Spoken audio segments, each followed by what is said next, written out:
Hello everyone. கூலி படத்தின் முதல் விமர்சனம். இசையமைப்பாளர் அனிருத் கூறிய தகவல். வாங்க என்னட்டு பார்க்கலாம். லோகேஷ் கனகராஜ் இயக்கத்தில் சூப்பர் ஸ்டார் ரஜினிகாந்த் முதல் முறையாக நடிக்கும் திரைப்படம் தான் கூலி. சன் பிக்சர்ஸ் நிறுவனம் தயாரிக்கும் இந்த படத்தில் சத்யராஜ், ஸ்ருதிஹாசன், நாகார்ஜுனா, உபேந்திரா, சோபின் ஷபீர் ஆகியோர் நடித்திருக்காங்க.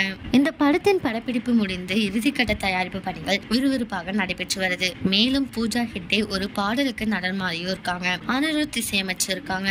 இப்படி மாபெரும் நட்சத்திர பட்டாளமே இணைந்து உருவாகி வரும் இந்த படம் வருகின்ற ஆகஸ்ட் 14ஆம் தேதி திரையரங்குல வெளியாக இருக்காம். இந்த படத்தில் கூலி திரைப்படத்தின் இசையமைப்பாளர் அனிருத் படத்தை பார்த்துவிட்டு தனது கருத்துக்களை சமீபத்தில் பேட்டி ஒன்றில் கூறியிருக்காங்க. கூலி திரைப்படத்தை முழுமையாக பார்த்து விட்டேன், சூப்பரா இருக்கு, உற்சாகமாக இருக்கிறேன் அப்படின்னு கூறியிருக்காங்க. அனிருத் கொடுத்த இந்த பதிவை பத்தி நீங்க என்ன நினைக்கிறீங்க அப்படிங்கறத கமெண்ட்ல சொல்லுங்க. இதே மாதிரி லேட்டஸ்ட் சினிமா நியூஸ் அப்டேட்க்கு இந்த சேனலை சப்ஸ்கிரைப் பண்ணிக்கோங்க.